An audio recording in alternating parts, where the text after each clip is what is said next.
30 வயசு தாண்டிட்டாலே நரைமுடி பற்றின ஒரு ரொம்பவே முக்கியமான ஒரு உண்மையை நீங்கள் தெரிஞ்சுக்கணும். பிள்ளைகளுக்கு பார்த்தீங்க அப்படின்னா இளநரை அப்படின்றது ரொம்ப முக்கியமான ஒரு ப்ராப்ளமாக இருக்குது.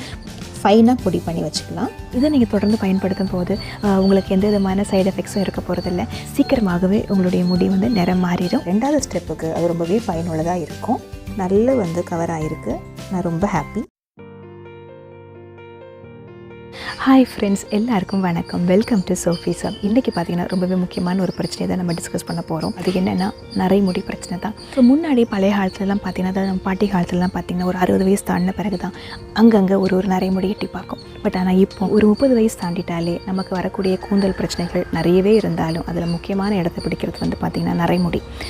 என்ன தான் முடி உதிர்தல் இந்த மாதிரி பல பிரச்சனைகள் சுற்றி வந்தாலுமே இந்த நரைமுடி வந்துட்டாலே நமக்கு ரொம்பவே டென்ஷன் ஆகிடும். ஸோ அதே போல் சின்ன பசங்களுக்கு, அதாவது டீனேஜ் பிள்ளைகளுக்கு பார்த்தீங்க அப்படின்னா இளநரை அப்படின்றது ரொம்ப முக்கியமான ஒரு ப்ராப்ளமாக இருக்குது. முன்னாடிலாம் ஏதாவது ஒரு குழந்தைக்கு தான் இந்த மாதிரி பிரச்சனைகளை நம்ம பார்க்க முடியும். பட் ஆனால் இன்றைய காலகட்டத்தில் நிறைய பிள்ளைகளுக்கு நம்ம இளநரையை பார்க்க முடியுது. இந்த நரைமுடியை பார்த்துட்டோன்னு வைங்களேன், அது நம்மளை ரொம்பவே கவலையாக்கிறது.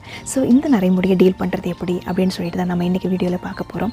ஸோ இன்றைக்கி மார்க்கெட்டில் பார்த்தீங்கன்னா நரைமுடி பிரச்சனைக்கு நிறைய ரசாயன டைகள் அவைலபிளாக இருக்குது. பட் ஆனால் அதை நம்ம மேற்கொண்டு பயன்படுத்தும் போது இன்னும் நம்மளுடைய பிரச்சனைகள், ஏற்கனவே இருக்கக்கூடிய முடி உதிர்தல் பிரச்சனை, நம்மளுடைய ஸ்கேல்ப் சம்மந்தப்பட்ட பிரச்சனைகள் எல்லாமே அதிகரிக்கக்கூடிய வாய்ப்புகள் தான் ஜாஸ்தியாக இருக்குது. இதையே நம்ம இயற்கை முறையில் சில மூலிகைகளை பயன்படுத்தி நம்மளுடைய ஹேரை நம்ம கலர் பண்ணிக்க முடியும். நம்மளுடைய நரைமுடிக்கு ஒரு சூப்பரான நேச்சுரல் ஹேர் டை எப்படி ப்ரிப்பேர் பண்ணுறது தான் நம்ம இன்றைக்கி பார்க்க போகிறோம். இதை நீங்கள் தொடர்ந்து பயன்படுத்தும் போது உங்களுக்கு எந்த விதமான சைடு எஃபெக்ட்ஸும் இருக்க போகிறதில்ல. அதே போல் உங்களுடைய முடியுமே கொஞ்சம் கொஞ்சமாக கருமையை கொஞ்சம் கொஞ்சமாக அடைய ஆரம்பிச்சிடும். ஸோ இந்த நேச்சுரல் டையை நீங்கள் தொடர்ந்து பயன்படுத்தும் போது கண்டிப்பாக உங்களுடைய நரைமுடி மாறி சீக்கிரமாகவே உங்களுடைய முடி நிறம் மாறிடும். ஸோ அதனால் கவலை வேண்டாம். ஸோ இந்த நேச்சுரல் டையை ப்ரிப்பேர் பண்ணுறதுக்கு முன்னாடி நரைமுடி பற்றின ஒரு ரொம்பவே முக்கியமான ஒரு உண்மையை நீங்கள் தெரிஞ்சுக்கணும். அப்போ தான் இந்த நேச்சுரல் டையுடைய முழு பயனையும் நீங்கள் அடைய முடியும். ஸோ அந்த உண்மை என்னென்னு தெரிஞ்சுக்கிறதுக்கு முன்னாடி நம்ம சேனலுக்கு நீங்கள் ஃபர்ஸ்ட் டைம் வந்திருக்கீங்க அப்படின்னா, நான் தான் சோஃபியா. நம்ம சேனலை பொறுத்த வரைக்கும் பெண்கள் சம்மந்தப்பட்ட பல விஷயங்கள் நம்ம தொடர்ந்து டிஸ்கஸ் பண்ணி வந்துட்டுருக்கோம். ஸோ சேனலுக்கு சப்ஸ்கிரைப் செய்ய மறக்காதீங்க. கூடவே பக்கத்தில் இருக்கக்கூடிய அந்த சின்ன பெல் பட்டனையும் கிளிக் பண்ண மறக்காதீங்க. ஸோ அப்போ தான் நான் அடுத்தடுத்து போடக்கூடிய வீடியோஸ் எதையுமே நீங்கள் மிஸ் பண்ணாமல் பார்க்க முடியும். ஸோ நரைமுடி பற்றின அந்த உண்மை என்னன்னு சொல்லிட்டு இப்போ வாங்க பார்த்துருவோம். நிறைய பொறுத்த வரைக்கும் முக்கியமான ஒரு விஷயம் நம்ம தெரிஞ்சுக்க வேண்டியது இருக்குது. நிறைய பொறுத்த வரைக்கும் வெளிப்புறத்து இருக்கக்கூடிய நிறைய இருக்குது இல்லைங்களா, இதை கருமையாக மாற்ற முடியாது. இதோ இங்கே நரமுடி இருக்குது. ஸோ இந்த நரமுடியை நீங்கள் எடுத்துக்கிட்டிங்கன்னா, இப்போ இது வெளிப்புறத்தில் வெள்ளையாக இருக்குது. இந்த முடியுடைய கனெக்ஷன் உள்ளே இருக்கும் இல்லைங்களா. இது ஹேர் ஃபாலிக்யூல்ஸ், அது உள்ளே இருந்து தானே முடி வருது.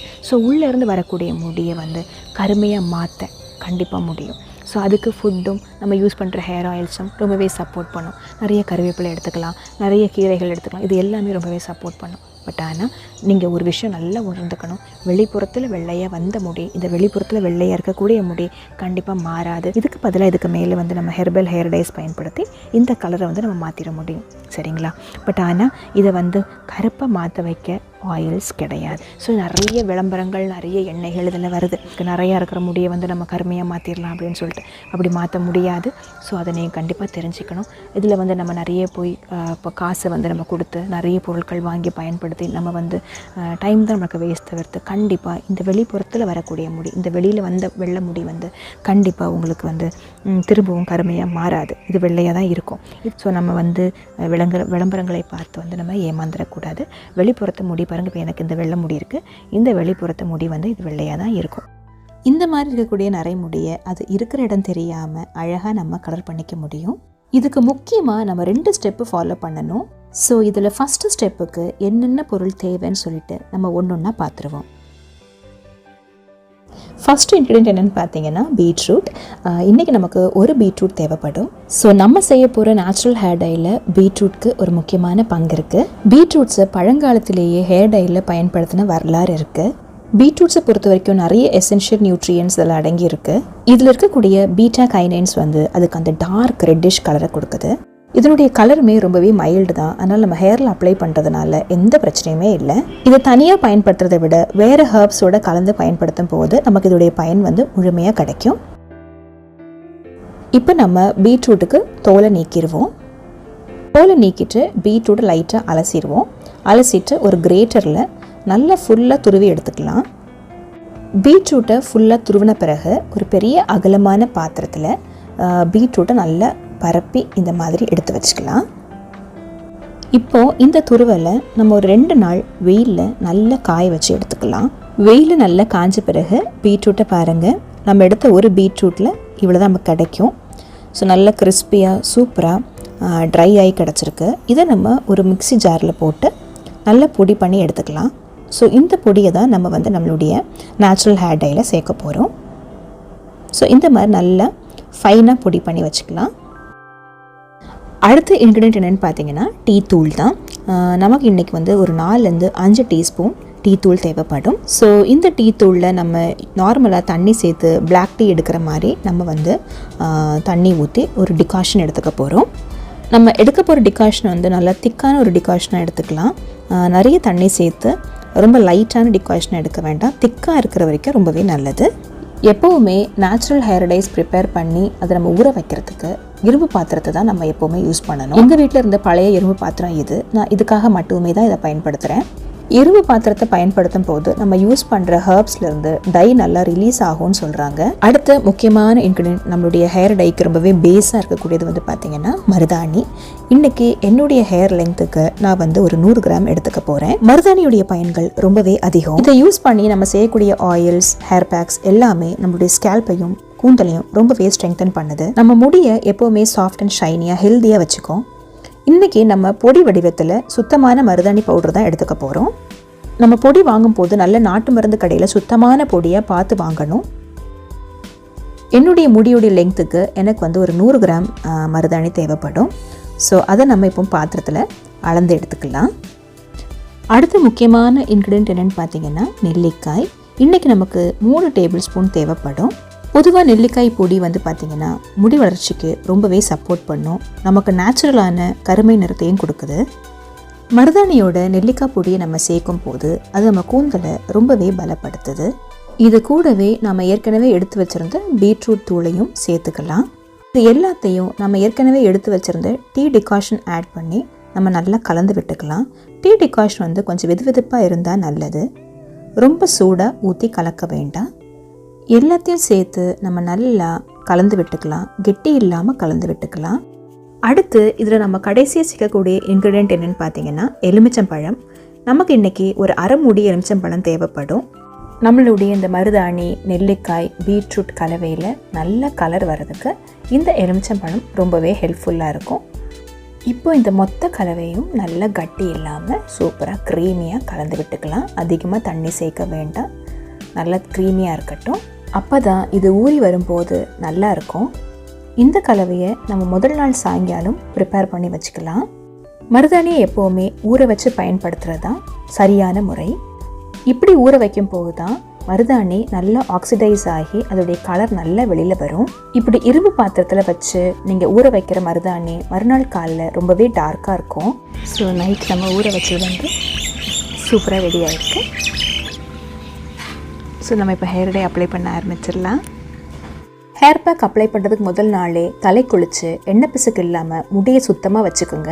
எண்ணெய் பிசுக்கு இல்லாமல் இருந்தால் தான் ஹேர் கலர் நல்லா வரும். ஹேர் பேக் போடுறதுக்கு முன்னாடி முடியை நல்லா சீவி சிக்கெடுத்து நீட்டாக வச்சுக்கோங்க.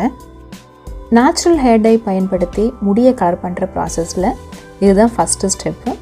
ஸோ மருதாணியை நல்லா எல்லா இடத்துலையும் படுற மாதிரி நல்லா பரவலாக தேய்ச்சி விட்டுக்கலாம். முக்கியமாக வேர் பகுதிகள், நுனி பகுதிகள் இப்படி எல்லா இடத்துலையுமே நம்ம நல்லா பரவலாக தேய்ச்சி விடணும். நெற்றி பகுதி, காதோரம் இந்த மாதிரி குட்டி குட்டி முடிகள் இருக்கக்கூடிய எல்லா இடத்துலையுமே நம்ம மிஸ் பண்ணாமல் கம்ப்ளீட்டாக அப்ளை பண்ணணும். இந்த மாதிரி நம்ம மருதாணியை நல்லா கம்ப்ளீட்டாக அப்ளை பண்ணும் போது தான் நம்மளுடைய 2வது ஸ்டெப்புக்கு அது ரொம்பவே பயனுள்ளதாக இருக்கும். அடுத்து இது ஒரு பிளாஸ்டிக் கவர் இல்லை பாலித்தீன் ஷீட், ஷவர் கேப் ஏதாவது யூஸ் பண்ணி கம்ப்ளீட்டாக இந்த மாதிரி கவர் பண்ணி வச்சுக்கணும்.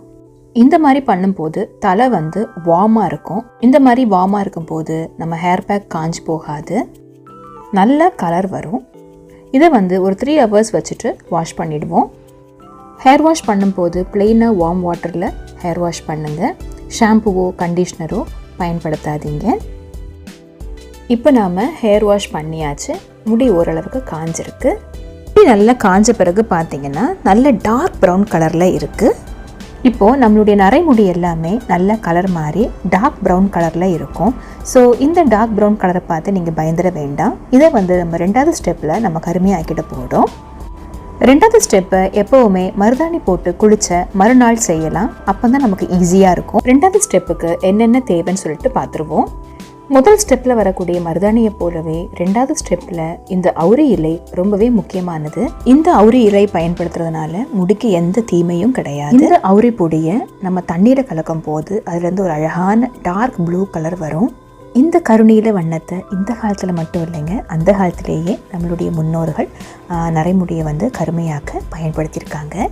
இந்த அவுரி பொடியை கலக்கும் போது நல்ல கலர் வரும் அப்படின்றதுனால இதை வந்து மிக்ஸ் பண்ணுறதுக்கு ஒரு கிளாஸ் பவுல் எடுத்துக்கலாம். வேறு பாத்திரங்கள் பயன்படுத்த வேண்டாம். எனக்கு நரைமுடி அளவு வந்து கம்மியாக இருக்கிறதுனால நான் வந்து ஒரு 50 கிராம் மட்டுமே தான் அவுரி பொடி எடுத்துக்கிறேன்.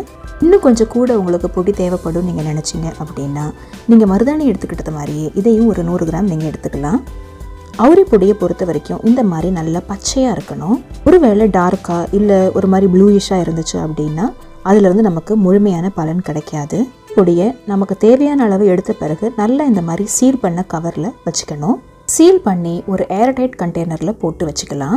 மருதாணி வச்சுக்கிற மாதிரி நீங்கள் இதை வெளியில் வச்சுக்க முடியாது.